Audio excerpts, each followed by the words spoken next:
नमस्कार, मैं विक्रम सिंह। बहुत सारे बच्चों का कहना रहता है कि सर केमिस्ट्री तो समझ में नहीं आती है। कुछ बच्चे अलग सब्जेक्ट पर बात करते हैं कि उनको वो सब्जेक्ट समझ में नहीं आती है। तो मेरा ये कहना है कि कोई भी सब्जेक्ट अगर आपको रियल में समझ में ना आ रहा हो या उसमें इंटरेस्ट पैदा ना हो रहा हो, तो एक तरीका तो बहुत अच्छा है, वो मेरे साथ भी हुआ था। वो है कि अगर कोई सब्जेक्ट ना समझ में आ रहा हो और बहुत सारे प्रॉब्लम्स क्रिएट हो रहे हों, आगे बढ़ने में तकलीफ़ हो रहा हो, उनके प्रश्न सॉल्व नहीं हो रहे हों, या टॉपिक ही समझ में नहीं आ रहा हो, या यहाँ तक हो सकता है कि आपके जो प्रोफेसर है या आपके टीचर जो हैं, आपके लेक्चरर जो हैं, वो आपको नहीं समझा पा रहे हैं या वो समझाने की कोशिश कर रहे हैं और वो आपके दिमाग से बाहर जा रहा है। तो एक तरीका आप ज़रूर अपनाइए, खुद को रिफ्रेश कीजिए उस सब्जेक्ट में, रीस्टार्ट करिए उस सब्जेक्ट को। यानी स्टार्ट तो कब के हो चुके हैं, फिर नहीं समझ में आया तो एक दूसरा रीस्टार्ट लीजिए, रिफ्रेश मोड लीजिए। इससे फ़ायदा क्या होगा कि अगर आप उस सब्जेक्ट में कमज़ोर हैं या वो सब्जेक्ट आपको न पुस्तक पढ़ने पर समझ में आती है, न टीचर के समझाने पर समझ में आती है, तो आप उस सब्जेक्ट को बेहतर तरह से समझने के लायक बन जाएंगे।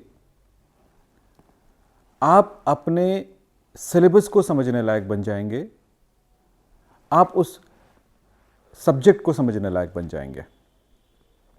जो भी आपको टीचर पढ़ाएंगे वो आपको समझ में आने लग जाएगा।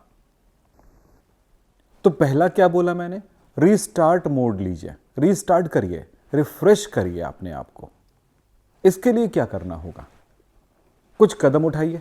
पहला, अपनी पढ़ाई जीरो से स्टार्ट कीजिए। एक बार दोबारा ये सोच के कि अभी मुझे कुछ नहीं आता है तो मैं उस सब्जेक्ट को कैसे समझ पाऊंगा। जीरो मोड, जीरो में आइए। जैसे मैं अक्सर कहता हूं कि केमिस्ट्री पढ़ाने से पहले जीरो लेवल केमिस्ट्री क्लास आप कर लीजिए। ये जीरो लेवल क्या होता है?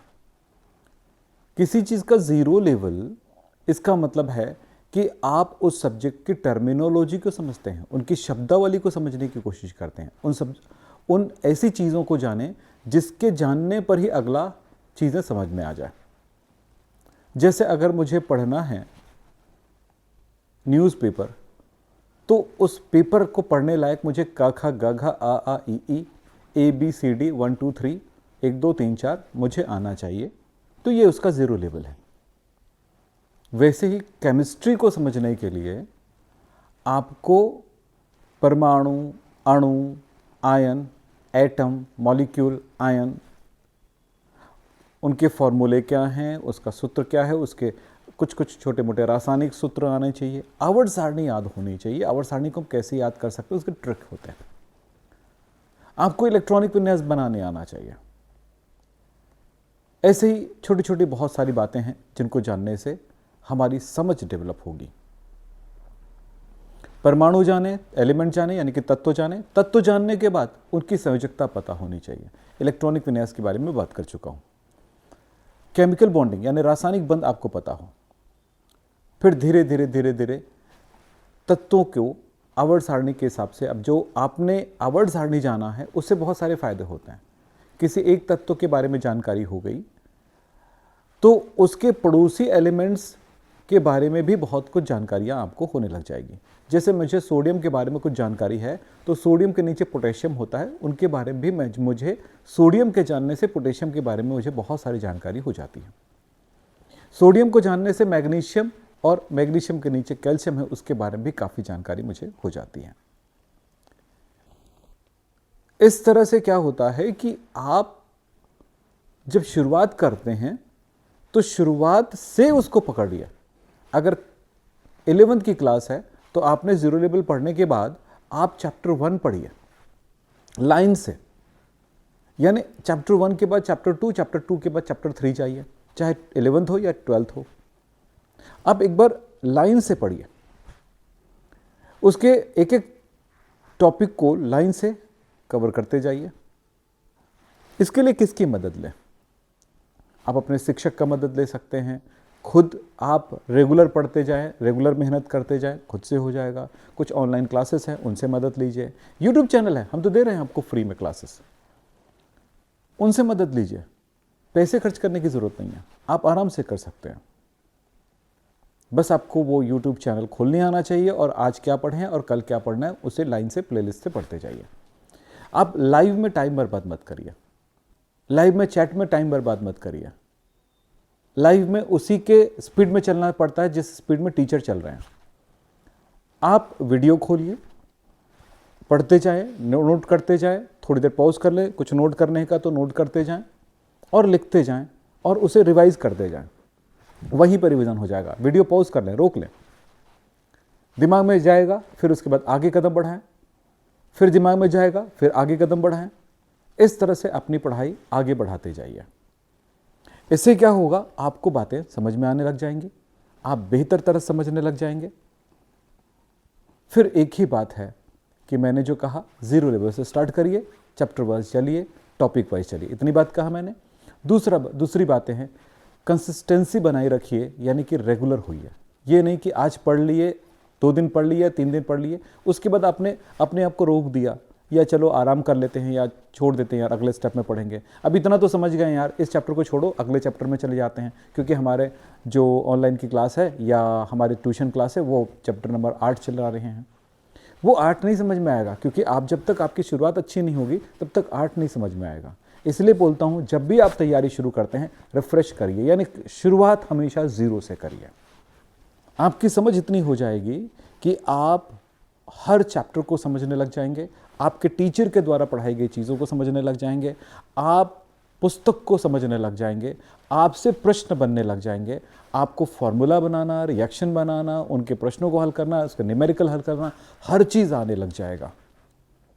बस आपको एक बेहतर शुरुआत करने की आवश्यकता है। बस इतना जानिए, अगर सीखना है तो खुद को रिफ्रेश ज़रूर करिए।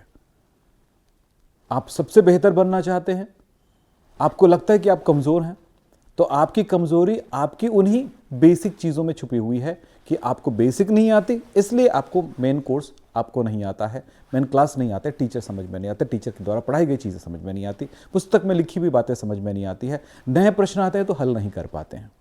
तो नए प्रश्नों को हल करने लायक बनना होगा आपको, आप में वो ताकत है। मैं आपको इस चैनल के थ्रू हर चीज़ देते जाऊंगा, लाइन से देते जाऊंगा, लेकिन इसका ये मतलब है कि आपको हमेशा शुरुआत से ही शुरुआत करने होंगे और एडवांस तक आपको जाने के लिए उसी क्रम से जाने होंगे जिस क्रम से मैंने आपको पढ़ाया है, जिस क्रम से यानी जिस ऑर्डर से मैंने पढ़ाया है। पहला लेक्चर पहले दिया है तो पहला ही पढ़िए, दूसरा लेक्चर मैंने बाद में दिया है तो दूसरे लेक्चर करिए, तीसरा लेक्चर उसके बाद दिया है तो तीसरे लेक्चर को तीसरे बाद में करिए। ये नहीं कि पहला कर लिए, दूसरा कर लिए, 5वें लेक्चर करेंगे, 8वें करेंगे, 8वां करने के बाद फिर नहीं समझ में आ रहा करके तीसरे में आएंगे क्योंकि मेरा छूट गया था। नहीं बेटा, ऐसे में फिर सीख नहीं पाएंगे। सीखने के लिए रेगुलर होना पड़ता है, सीखने के लिए आपको क्रम से चलने पड़ते हैं। क्योंकि मैं अगर 8वां लेक्चर पढ़ा रहा हूं तो मैं ये जान के पढ़ा रहा हूं कि 1 से लेकर के 7 तक लेक्चर आपने पढ़ा है, सीखा है, समझा है, तभी आप 8वें लेक्चर के लायक बने हैं। आप में बहुत क्वालिटी है, उस क्वालिटी को ज़रूर इंप्रूव करिए। आप अपने आप को पहचानिए, क्योंकि आपने गड़बड़ी कर दी है ना, इसलिए समझ में नहीं आ रही है। गड़बड़ी को हटाइए और बेहतर तरह से अपने आप को ढालिए ताकि आपका पढ़ाई जो है वो बेहतर हो जाए। और अपने क्लास में इतना तो कहूँगा, पहला नहीं आ पाए तो दूसरा तो ज़रूर आएंगे, लेकिन हाँ, पहला आने की कोशिश करिए। मेरा काम इस चैनल के माध्यम से आपको केमिस्ट्री देना और बेहतर देना है। मैंने कहा ना, मैं तैयार हूँ आपको अच्छा देने के लिए, और आप भी तैयार रहिए अच्छा लेने के लिए। बस, धन्यवाद, थैंक यू।